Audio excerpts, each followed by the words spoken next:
चलिए बच्चों, आज स्टार्ट करते हैं अर्थव्यवस्था। अर्थव्यवस्था को समझते हैं। अर्थव्यवस्था क्या है इसके बारे में आज समझते हैं। चलिए अर्थव्यवस्था के बारे में, ठीक है। ये 10 क्लास का है, अर्थव्यवस्था पार्ट 1, ठीक है। पार्ट 1 इसका नाम है अर्थव्यवस्था एवं उनके विकास का इतिहास। क्या है? इस चैप्टर का नाम है अर्थव्यवस्था एवं उनके विकास का इतिहास, ठीक है। इसको हम समझते हैं, ठीक है। इसको समझने से पहले हम चलते हैं, पहले थोड़ा सा देश के बारे में समझते हैं, देश के बारे में जानते हैं। उसके बाद ये चैप्टर हम लोग को समझ में आ जाएगा, ठीक है। चलिए सबसे पहले देश के बारे में जानते हैं कि देश के बारे में, कि देश के प्रति क्या कुछ है, ठीक है।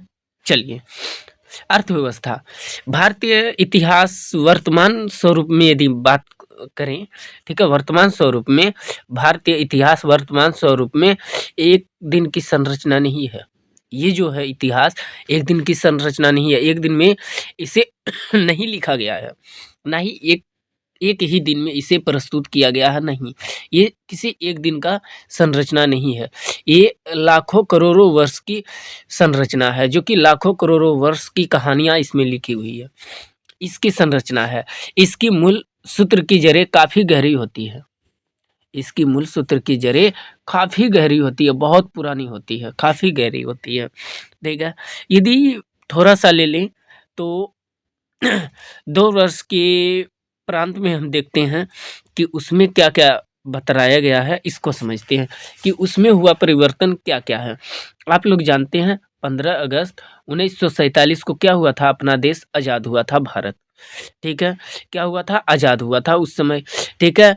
उस समय से पहले जो कि आज़ाद नहीं हुआ था, उस समय से पहले करीब लगभग 200 वर्षों तक अपना भारत अंग्रेज शासक का क्या था? गुलाम था।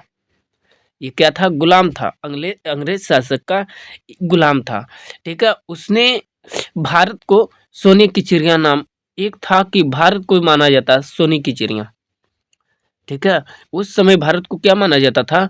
सोने की चिड़िया, ठीक है।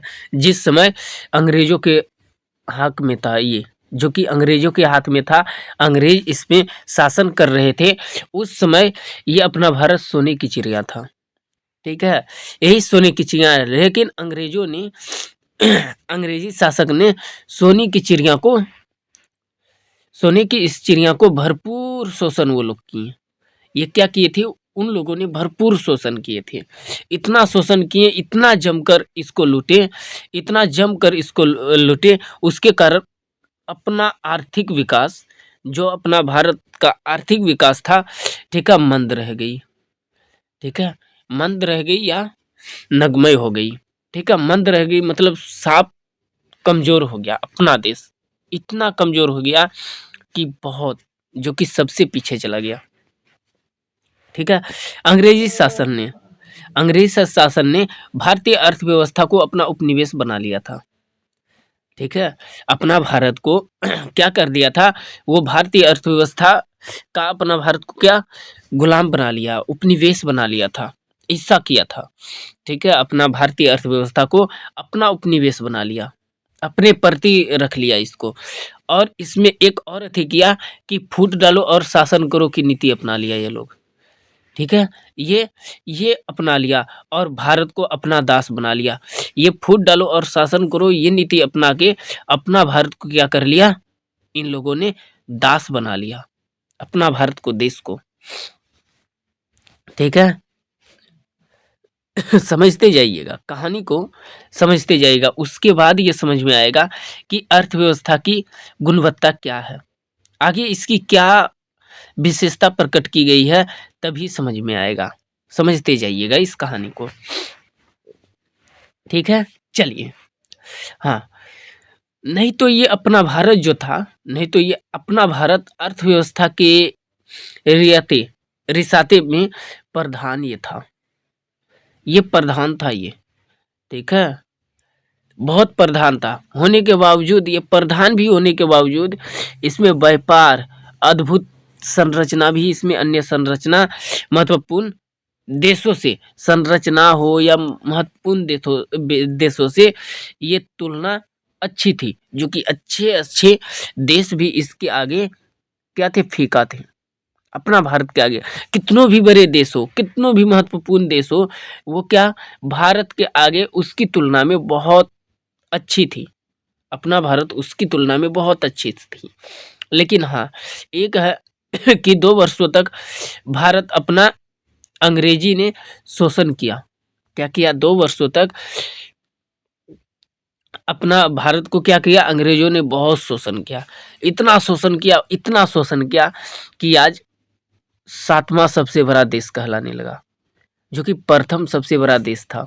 जो कि हर चीज़ में, यदि देश बड़ा नहीं कहलाता था, लेकिन हर चीज़ में ये विकासशील था।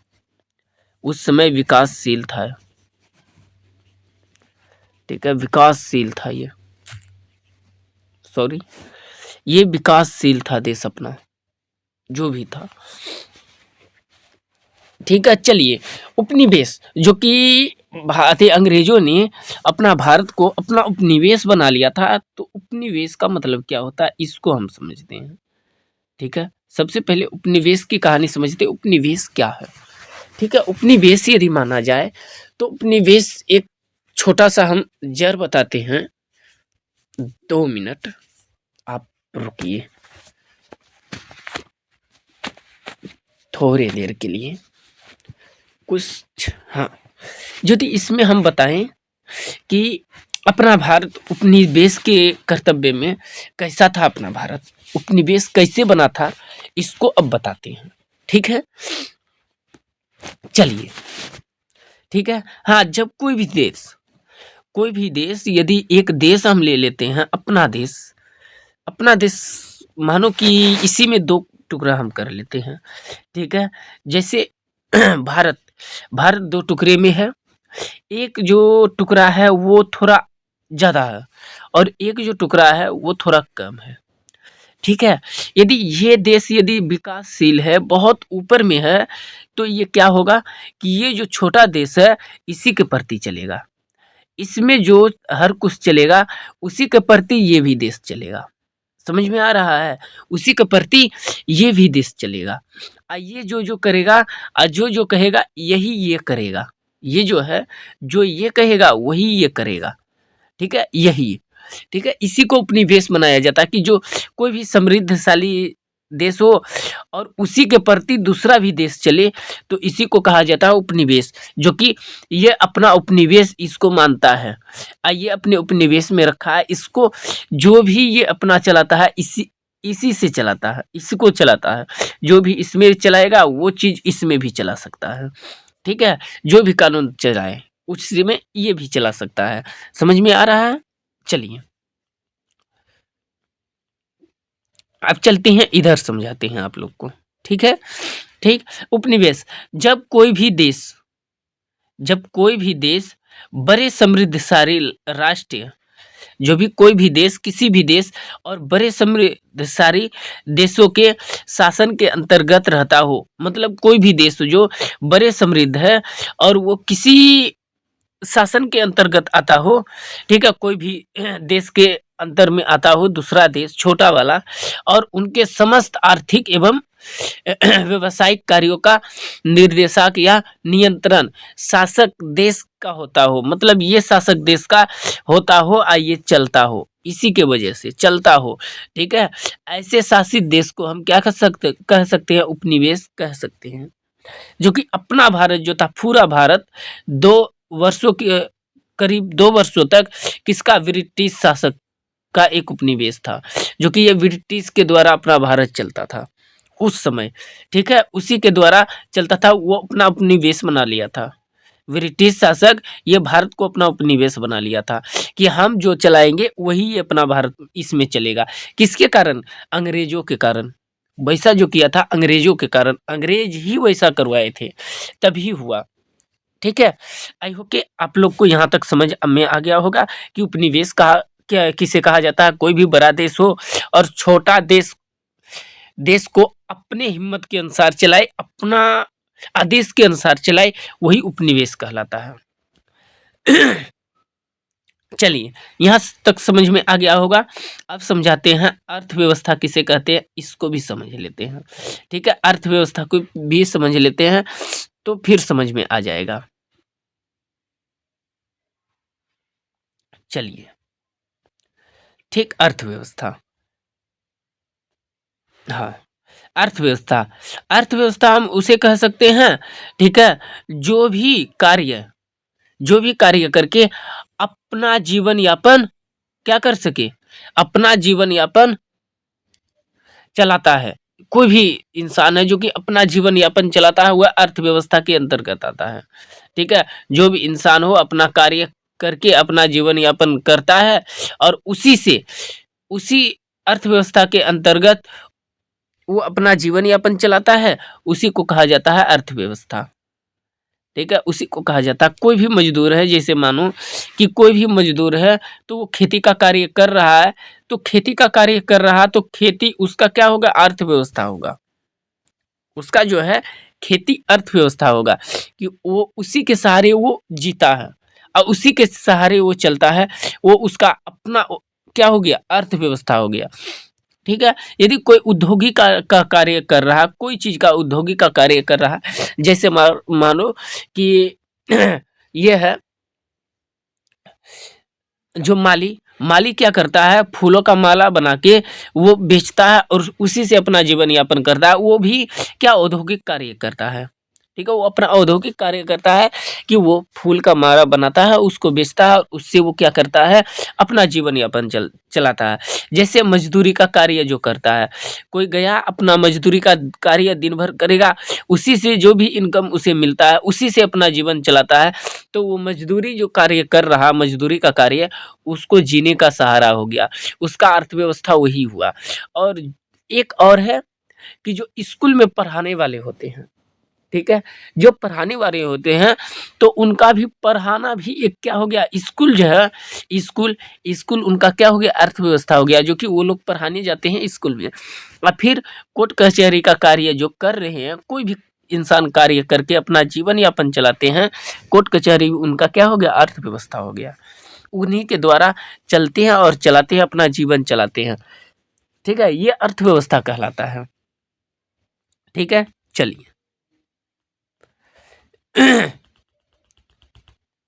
ठीक है, एक बार देखिए यहाँ पे लिखा गया, फिर से हम समझा देते हैं कि अर्थव्यवस्था हम उसे कहते हैं जो भी कार्य करके क्या अपना जीवन यापन करता है, जो भी कार्य करके अपना जीवन यापन करता है, अपना जीवन चलाता है, उसे ही हम क्या कह सकते हैं, वही अर्थव्यवस्था के अंतर्गत आता है। जो ही अपना कार्य करते हैं और अपना जीवन चलाते हैं वही अर्थव्यवस्था के अंतर्गत आता है। जैसे मानो खेती करना, औद्योगिक कार्य करना, मजदूरी करना या स्कूल में पढ़ाना या कोर्ट कचहरी का कार्य करना, ये क्या कहलाएगा, अर्थव्यवस्था कहलाएगा। ठीक है, आई होप कि यहाँ तक समझ में आ गया होगा। अब जानते हैं आर्थिक क्रिया। अब इसको हम समझते हैं आर्थिक क्रिया क्या है।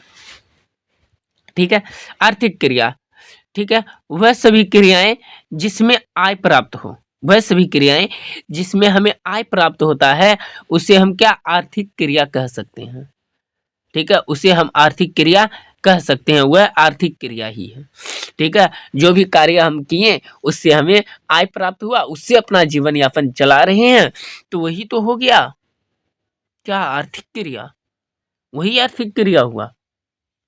अपना यदि माने अर्थव्यवस्था एक ऐसा तंत्र या ढांचा है, अर्थव्यवस्था जो हम लोग पढ़ रहे हैं वो ऐसा एक तंत्र या ढांचा है, इसके अंतर्गत विभिन्न प्रकार के क्रियाएं भी सम्मिलित होती है, जो विभिन्न प्रकार के क्रियाएं भी सम्मिलित होती है। क्रिया का मतलब होता है कार्य, ये बात याद रखिएगा। व्याकरण आप पढ़े होंगे तो क्रिया को समझ में आ गया होगा कि क्रिया का मतलब होता है कार्य करना। ठीक है, कार्य, क्रिया का मतलब होता है कार्य करना, क्रिया कहलाता है। ठीक है, आर्थिक क्रियाएं सम्मिलित होती है, मतलब आर्थिक कार्य बहुत सारा कार्य उसमें सम्मिलित रहता है। जैसे मानो कौन कौन सा अर्थव्यवस्था में आ जाएगा, कौन कौन सा कार्य,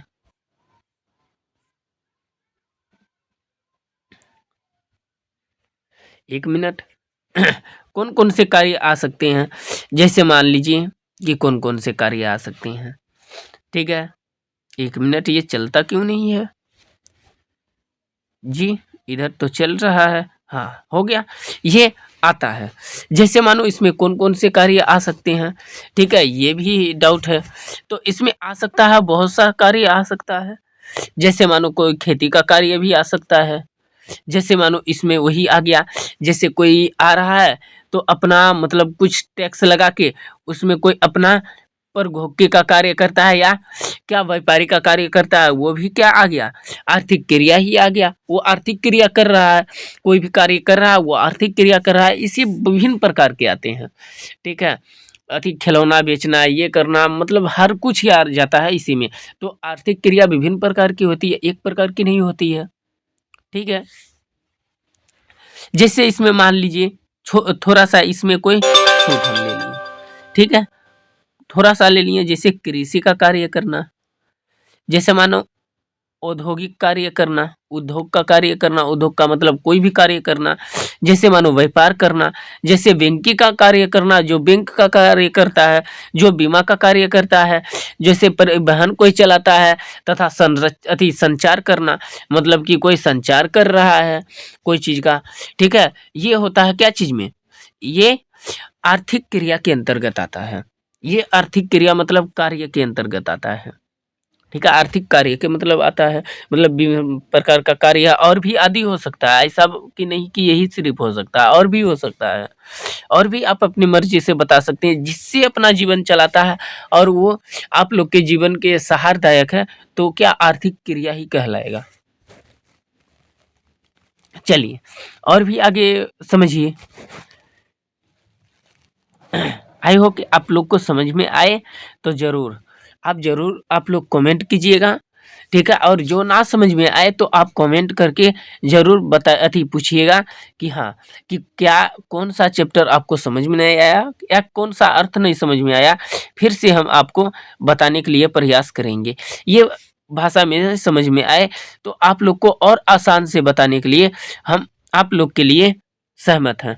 आप लोग बताइए और हमें ज़रूर बताइए कि आपको कहाँ समझ में नहीं आया, कहाँ आया, कहाँ नहीं आया। तो हम आपके लिए कभी भी आप कह सकते हैं, हम कभी भी आप लोग के लिए हाजिर हैं, ठीक, ओके। आगे अब समझते हैं दूसरी आर्थिक क्रिया। आर्थिक क्रियाएं एक आर्थिक क्रियाएं एक तरफ से वस्तुएं एवं सेवाएं क्या करती है, संपादित करती है। ये क्या करती है, संपादित करती है, वस्तुएं और सेवाएं देती है हमें। जो आर्थिक क्रिया है वो वस्तुएं, कोई चीज वस्तुएं देती है और उसमें सेवाएं भी हमें देती है, संपादित करती है। और दूसरी ओर लोगों को रोजगार भी प्रदान करती है। ये रोजगार का भी प्रदान का अवसर करता है, ये रोजगार भी देती है। यही तो आर्थिक क्रिया है। कोई कार्य इंसान स्टार्ट किया, जैसे मानो अति व्यापार का ही कार्य स्टार्ट किया, यदि उसका कार्य सही चल रहा है तो किसी और को भी ये कार्य दे सकता है। एक के बदले दो हो सकते हैं इसमें, ठीक है, दो के बदले चार भी हो सकते हैं, ठीक। जैसे चलेगा आर्थिक क्रिया वैसे ही बढ़ता ही जाएगा और इंसान को रोजगार देता भी जाएगा, ठीक है। ये होता है आर्थिक क्रिया के अंतर्गत, ये बढ़ते ही रहता है, कभी कम नहीं होता है। चलिए अब समझाते हैं अर्थव्यवस्था के दो प्रमुख कार्य। जो दो प्रमुख कार्य जो निम्न है, जो कि वो सब कोई जानता है, ठीक है। इसको अब समझते हैं, ठीक है।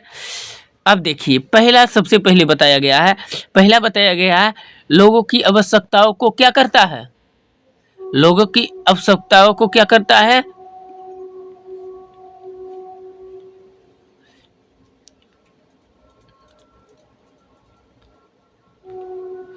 आवश्यकताओं को किस,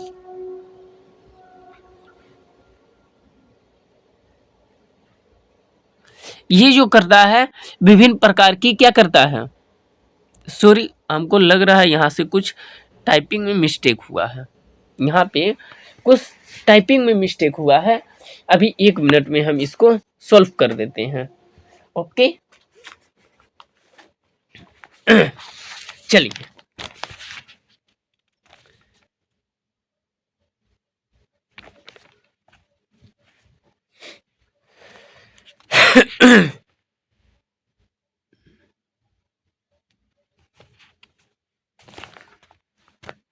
हाँ, एक तरफ से, ठीक है, एक तरफ में ये क्या करता है, लोगों की आवश्यकताओं की क्या संतुष्ट के लिए क्या करता है, विभिन्न प्रकार की वस्तुएं एवं सेवाओं को प्रदान करता है। ये यहाँ पे कुछ टाइपिंग में मिस्टेक हुआ है, ठीक है, यहाँ पे होगा कि संतुष्ट के लिए, ठीक है, संतुष्ट के लिए सही है, यहाँ पे संतुष्ट होता तो यहाँ पे दूसरा वर्ड हो गया, इसके लिए सॉरी संतुष्ट होगा, ठीक है। संतुष्ट के लिए क्या विभिन्न प्रकार की वस्तुएं एवं सेवाओं को क्या करता है, उत्पादन करता है, मतलब उत्पत्ति करता है कुछ सेवाओं को, जो कि आगे से एक से दो, दो से चार हो सकता है, और ये उत्पादन कार्य करता ही है, ठीक है। और दूसरी ओर लोगों को रोजगार में अवसर प्रदान करता है, ये रोजगार भी ये देता है, ठीक है, रोजगार प्रदान करता है कि रोजगार देगा, ठीक है। हाँ, अब देखिए कुछ शास्त्रियों ने अर्थव्यवस्था के निम्न क्या करता है, निम्न प्रकार से ये परिभाषित करता है, कोई अलग से कहता है ये है, कोई अलग से कहता है वो है अर्थव्यवस्था को, ठीक है। अब समझिएगा कौन क्या क्या कहा है, ये समझते हैं, ठीक है, इसको भी समझ लेते हैं, ठीक है। क्या किए हैं ये अर्थशास्त्रियों ने, ठीक है, निम्नलिखित प्रकार में परिभाषित किए हैं, अलग अलग प्रकार से परिभाषित किए हैं। आर्थर लेविस, ठीक है, लेविस का कहना है, आर्थर लेविस का कहना है, क्या इनका कहना है, आर्थर लेविस के अनुसार अर्थव्यवस्था का अर्थ होता है किसी राष्ट्र के संपूर्ण व्यवहार से होता है, किसी राष्ट्रीय जो होता है, किसी देश, पूरा देश, उसके संपूर्ण व्यवहार से होता है कि वो अर्थव्यवस्था कैसा है, ठीक है, जिसके आधार पर मानवीय आवश्यकताओं को संतुष्ट के लिए क्या करता है, ये संसाधनों का प्रयोग करता है, ये क्या करता है, संसाधनों का प्रयोग करता है,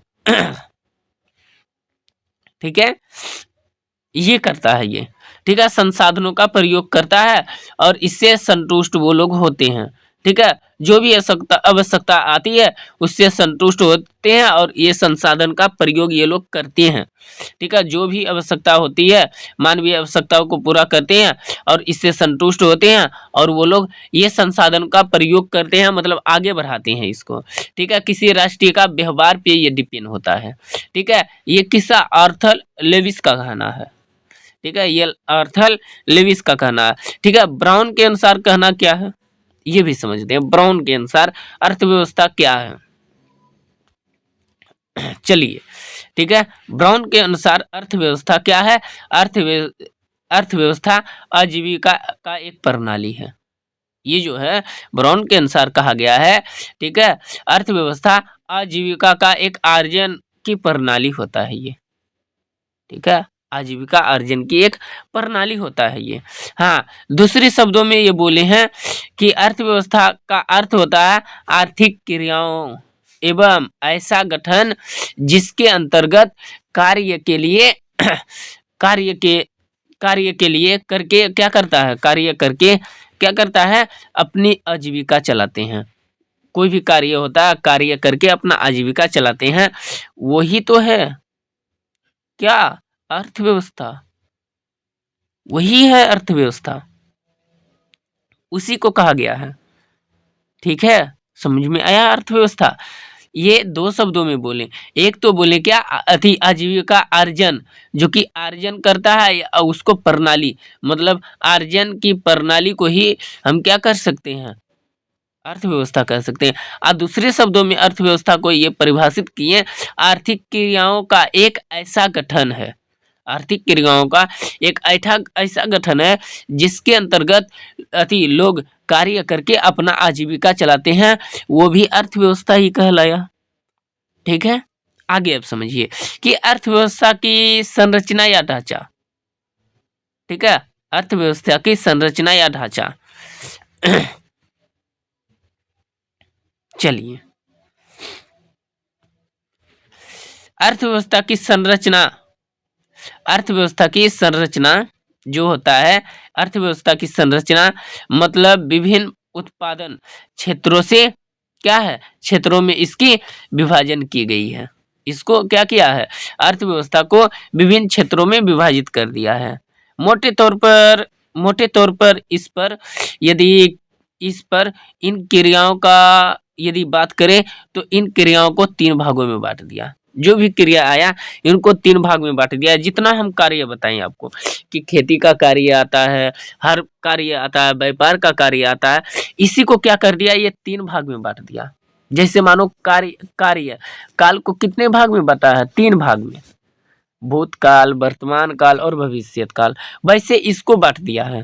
ठीक है, जितने कार्य हम बता दिए कि खेती कर रहे हैं, व्यापार कर रहे हैं, बेकिंग का कार्य कर रहे हैं, परिवहन का कार्य कर रहे हैं, उन्हीं को 3 भाग में बाँटा है।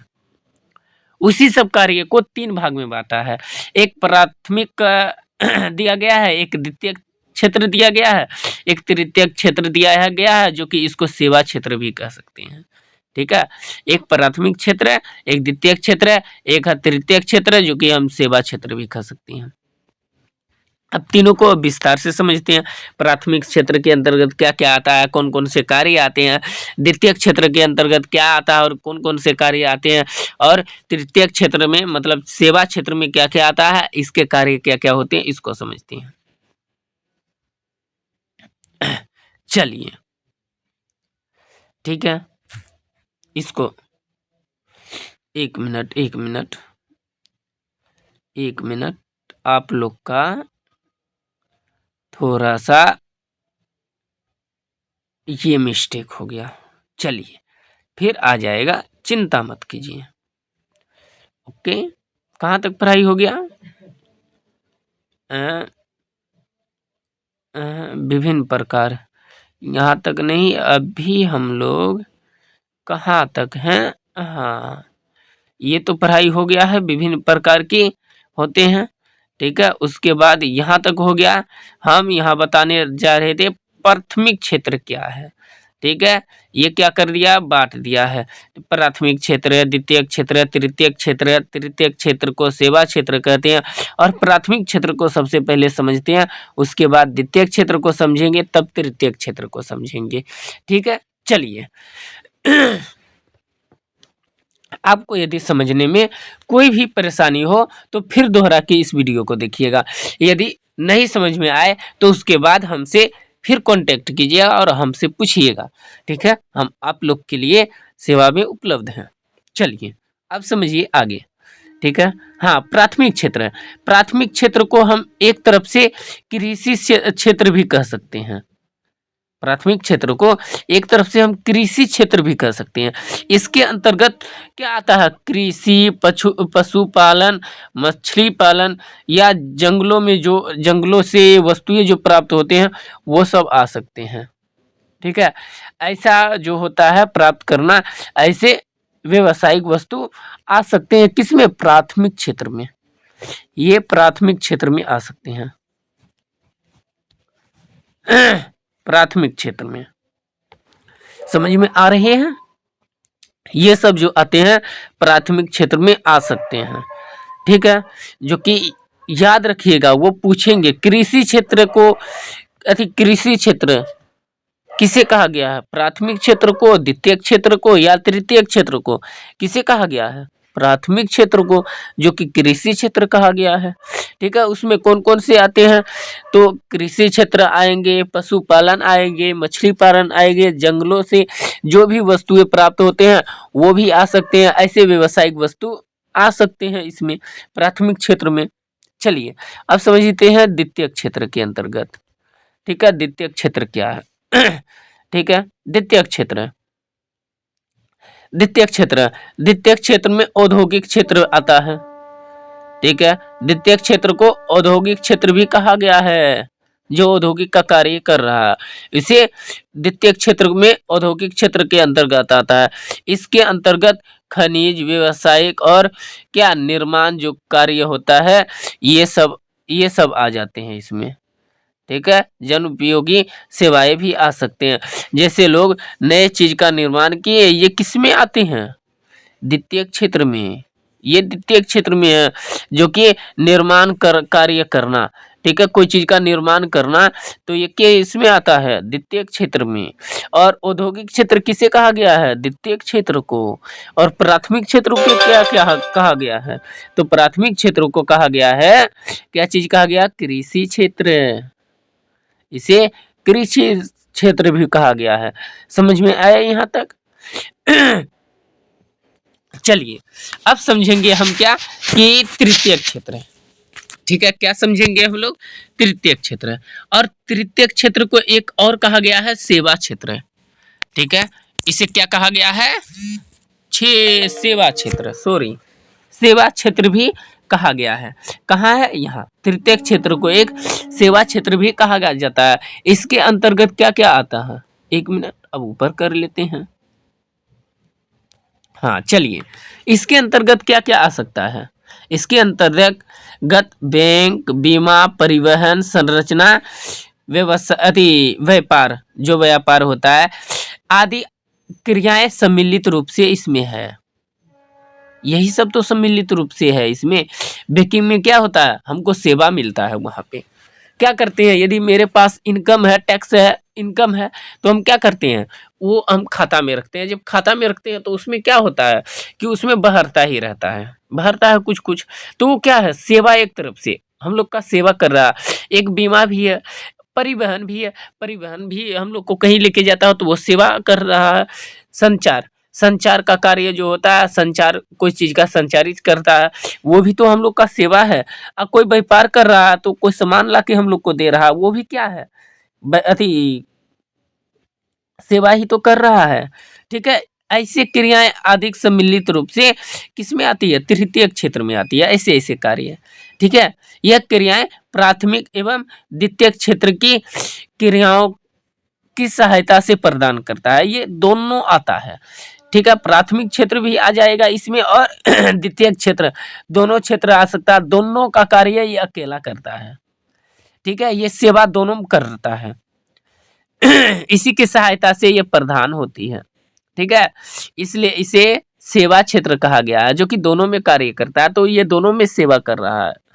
ठीक है, तो इसे क्या कहा गया है, सेवा क्षेत्र। अब एक और जानते हैं अगले में, कि आज विश्व निम्नलिखित, जो विश्व निम्नलिखित प्रकार, तो 3 प्रकार में इसे बांटा गया। निम्न प्रकार से अर्थव्यवस्था को 3 भाग में पाई जाती है। अर्थव्यवस्था की कुछ भी है गुण 3 भाग में पाई जाती है, इसका गुणवत्ता। ठीक है, निम्न प्रकार में पाई जाती है, जैसे मानो कैसे, पहली है पूंजीवादी अर्थव्यवस्था, एक है समाजवादी अर्थव्यवस्था, एक है मिश्रितवादी अर्थव्यवस्था। ठीक है, कौन कौन से, पूंजीवादी, समाजवादी और मिश्रितवादी। इसको अब समझ लेते हैं कि समाजवादी, पूंजीवादी और मिश्रितवादी क्या है, इसको हम समझ लेते हैं। चलिए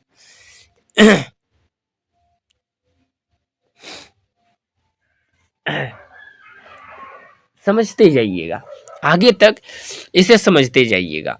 आप लोग को हर्षमित कह रहे हैं, आपको यदि समझ में नहीं आए तो आप क्या कीजिएगा, एक बार मेरे पास कमेंट में जरूर बताइएगा कि कहाँ समझ में नहीं आया, तो आप लोग के लिए और भी आसान लाएंगे हम, जो कि आप लोग को समझाएंगे। यदि आप लोग नहीं बताइएगा तो गुरु सिर्फ मानते हैं, किसी से कहाँ कमजोर में है, कहाँ वो वैसा होता है जो कि उसे समझ में नहीं आता है। ठीक है, गुरु को जानने के लिए मान्यता होता है, तभी तो आप लोग के जीवन को समझ पाएंगे गुरु भी, कि आप लोग का जीवन क्या है, कैसे हम आप लोग को आगे बढ़ा सकते हैं। ओके, तो गुरु के आगे बताइएगा जरूर कि हाँ ये गुण है, नहीं तो यहाँ समझ में नहीं आया, या तो कहाँ पे नहीं आया समझाइएगा। यदि समझ में भी आ जाए तो जरूर बताइएगा कि ओके सर समझ में आ गया, आप लोग का पढ़ाई, आपका पढ़ाई समझ में आ गया। इससे भी हमें और मिलेगा ऊर्जा, तो हम और भी बढ़ाएंगे और भी बनाएंगे आप लोग के लिए। तब तो हम समझेंगे कि हाँ मेरे स्टूडेंट को, मेरे भाइयों को सब समझ में आता है। चलिए अब आगे हम समझा देते हैं कि पूंजीवादी क्या है। ठीक है, पूंजीवादी अर्थव्यवस्था हम किसे कहते हैं, ठीक है, इसको समझते हैं। पूंजीवादी अर्थव्यवस्था हम उस अर्थव्यवस्था को कह सकते हैं जहां उत्पादन के संसाधन का स्वामित्व निजी व्यक्ति के पास हो। क्या हो कि उसका जो उत्पादन के संसाधन जो होता है, उत्पादन के संसाधन का स्वामित्व निजी व्यक्ति का हो, निजी का होता हो, और उसका प्रयोग हो या उपयोग है निजी व्यक्ति के लिए लाभदायक होता हो। ठीक है, वो अपने निजी के लिए लाभदायक के लिए बनता हो, वो अपने लिए कर सकता है। जिससे मानो ये पूंजीवादी अर्थव्यवस्था किस किस देश में चलता है, जैसे अमेरिका में चलता है, ऑस्ट्रेलिया में चलता है, जापान में चलता है। ये सब जो है वहाँ पे क्या चलता है, पूंजीवादी अर्थव्यवस्था। जो वहाँ पे पूंजी, अपना पूंजी लगाते हैं और वो खुद का हकदार खुद ही होते हैं। कोई भी कार्य करते हैं, व्यापार का कार्य, वो अपना खुद कर रहे हैं और उसमें जो उसका लाभ हो तो उसका खुद हो, वो उसका खुद हो, तो उसे कहा गया है पूंजीवादी। ठीक है, समझ में आ रहा है? नहीं समझ में आ रहा है तो एक बार और भी हम समझा देते हैं। चलिए एक बार और भी हम समझाने का प्रयास करते हैं, समझिएगा। ओके, समझिएगा आप। ठीक है, चिंता मत कीजिएगा, समझते जाइएगा आप।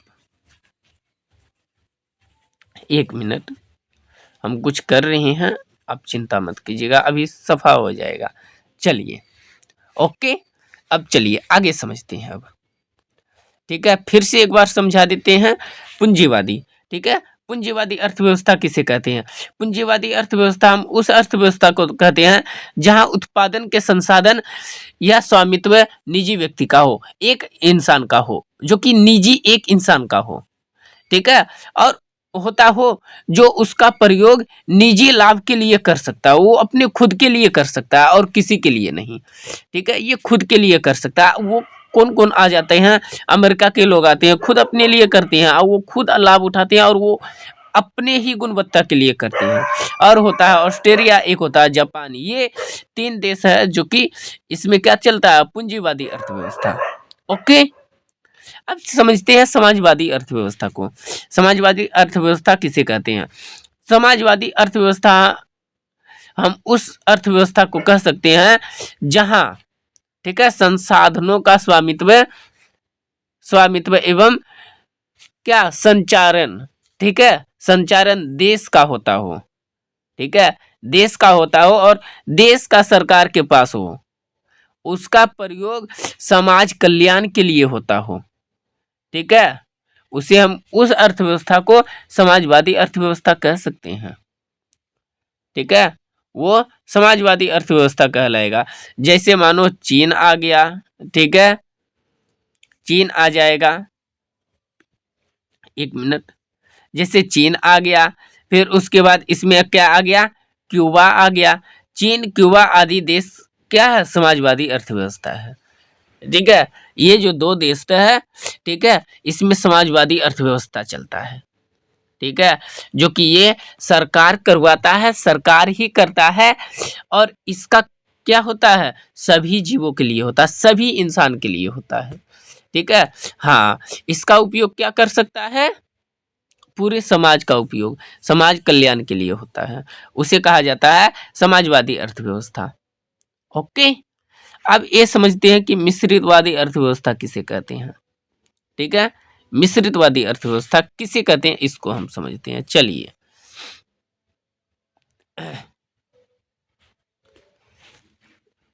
मिश्रितवादी अर्थव्यवस्था, मिश्रितवादी अर्थव्यवस्था हम उस अर्थव्यवस्था को कह सकते हैं जिसमें जिसमें क्या होता है, पूंजीवादी और समाजवादी दोनों मिश्रित हो। पूंजीवादी और समाजवादी अर्थव्यवस्था दोनों मिश्रित हो, उसे मिश्रित अर्थव्यवस्था कह सकते हैं, वह मिश्रित अर्थव्यवस्था कहलाता है। ठीक है, उत्पादन के संसाधन का स्वामित्व सरकार तथा निजी व्यक्तियों का दोनों का होता हो। ठीक है, सरकार का भी होता है और निजी व्यक्तियों का भी होता है, उसे कहा जाता है मिश्रितवादी अर्थव्यवस्था। मिश्रितवादी अर्थव्यवस्था एक ही है जो अपना भारत है। ओके, जो मिश्रित अर्थव्यवस्था के अंतर्गत आता है, सिर्फ एक ही अपना भारत है। ठीक है, हाँ, यह अर्थव्यवस्था पूंजीवादी समाजवादी के बीच का रास्ता है। ये जो अर्थव्यवस्था है पूंजीवादी एवं समाजवादी के बीच का अर्थव्यवस्था है ये। दोनों का कार्य करता है। जैसे मानो इसमें क्या हो सकता है, जैसे हम मिश्रितवादी अर्थव्यवस्था हम कह सकते हैं, जैसे कोर्ट कचहरी का कार्य, वहाँ पे सब कोई जा सकता है, ऐसा वाली बात नहीं है कि एक इंसान जा सकता है, सबके लिए दरवाजा खुला है। आज आप जा सकते हैं, कल हम भी जा सकते हैं, कोई भी जा सकता है, लेकिन एक सोच वाली बात है कि वहाँ सिर्फ अपना कार्य करवा सकता है। कोई भी लोग हो सिर्फ अपना कार्य करवा सकता है, नहीं तो अन्यथा कोई दूसरा कार्य नहीं करवा सकता। किसी और का कार्य कोई करवा ही नहीं सकता जब तक वो प्रूव्ड में ना हो। ठीक है, ये होता है मिश्रितवादी अर्थव्यवस्था, जो कि सब कोई जा सकता है लेकिन अपना ही सिर्फ कार्य करवा सकता है। दोनों आ गया इसमें, सब कोई गया लेकिन अपना ही कार्य करवाया, निजी के लिए करवाया, वो होता है मिश्रित अर्थव्यवस्था। समझ में आया? अर्थव्यवस्था का विकास क्या है ये भी समझ लेते हैं। ठीक है, अब समझते हैं अर्थव्यवस्था का विकास किसे कहते हैं।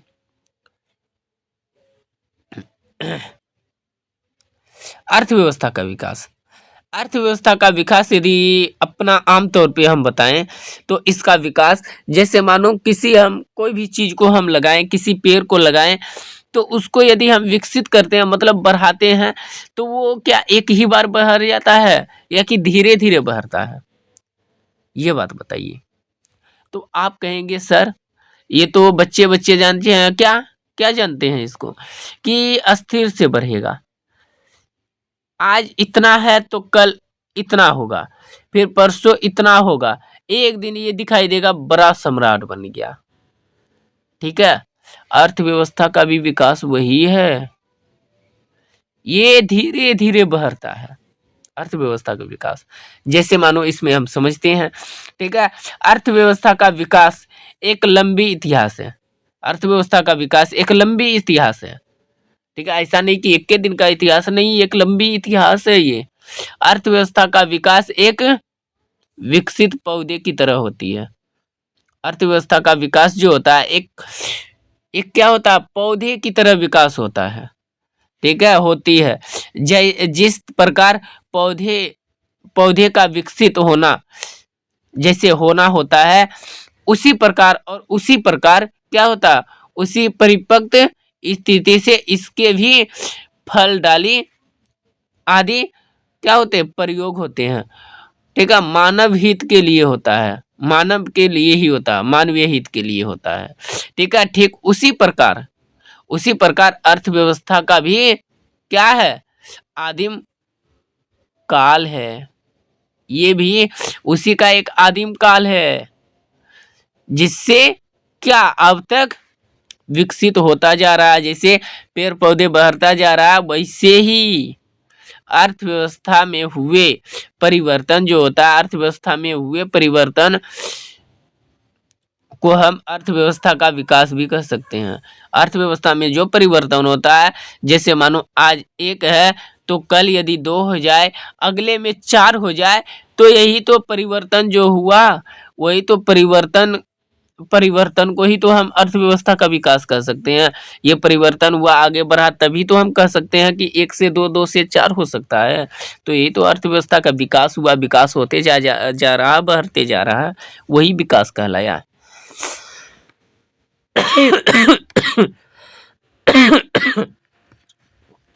चलिए समझिए अब आगे। अब ठीक है, चलिए एक बार और समझा देते हैं। ठीक है, हाँ, अर्थव्यवस्था के विकास, ठीक है, एक लंबी इतिहास है। अर्थव्यवस्था का विकास एक लंबी इतिहास है इसका। ठीक है, एक दिन में नहीं हुआ, एक के दिन में लिखा गया, एक के दिन में ये सब कहानी हो गया, नहीं। ठीक है, ये बहुत लंबी कहानी है, पहले हुआ है, उसके बाद इसको किया गया है, उसी को देख करके। ठीक है, और दूसरी बात, अर्थव्यवस्था का विकास एक पौधे की पौधे के विकास की तरह होती है। ठीक है, जिस तरह एक पौधे का विकास होते जाता है, ठीक है, होते जाता है और परिपक्व स्थिति के फल डाली आदि हो जाते हैं, प्रयोग होता है, उसी तरह ठीक है मानव हित में होता है, जो कि मानव हित में होता है, जो कि खाने के लिए, मानव हित के लिए। ठीक है, उसी तरह से अर्थव्यवस्था का आदिम काल से अब तक आदिम काल मतलब पुराना काल से अब तक विकसित हुआ, वही तो है। और अर्थव्यवस्था में हुए परिवर्तन को हम अर्थव्यवस्था का विकास भी तो कह सकते हैं, जो कि उसमें जो परिवर्तन हुआ वही तो अर्थव्यवस्था का विकास हुआ, वही तो हुआ अर्थव्यवस्था का विकास। जो भी परिवर्तन हुआ, 1 से 2, 2 से 4 हो गया, ये जो परिवर्तन हुआ इस यही तो विकास कहलाता है। चलिए, विकास को जैसे माने, अर्थव्यवस्था के विकास के लिए दो स्थितियां निम्न होते हैं, दो स्थितियां जो होते हैं निम्न होते हैं। एक होता है आर्थिक विकास, एक होता है मौद्रिक विकास। ठीक है, एक आर्थिक विकास और एक मौद्रिक विकास। एक मिनट। हाँ, चलो, आर्थिक विकास एक मौद्रिक विकास। ठीक है। चलिए, अगली क्लास में बताएंगे कि आर्थिक विकास क्या है। ओके, आर्थिक विकास के बारे में हम अगली क्लास में बात करेंगे कि आर्थिक विकास क्या है, इसको हम समझ लेंगे, आर्थिक विकास के बारे में समझ लेंगे। और इसी में आएगा समावेशी विकास। ठीक है, इसके बारे में समझ जाएंगे। इतना आई हो कि आप लोग को समझ में आ गया होगा, तो आगे जरूर बताइएगा कि हाँ समझ में आया अथवा नहीं आया। फिर यदि आपको अच्छी तरह से समझ में आएगा फिर बोलिएगा, फिर और भी आगे हम क्या करेंगे, इस चैप्टर को आगे बढ़ाते जाएंगे, आप लोग को भी अच्छा लगे और हमें भी पढ़ाने में अच्छा लगे। तभी आप लोग क्या कमेंट एवं लाइक करते जाइएगा, तभी हम भी समझ जाएंगे कि मेरे बच्चों को ये बहुत अच्छे लगे और उन लोगों ने हमें आगे बढ़ाया है। आप लोग हमें आगे बढ़ाइए, हम आप लोग को वादा करते हैं आप लोग को हम आगे बढ़ाएंगे। चलिए, यहाँ के लिए यहाँ तक क्लास है और आगे हम करेंगे, आप लोग सहमत कीजिए, आगे और भी हम बढ़ाएंगे, आप बताइएगा कि कैसा लगा। ओके।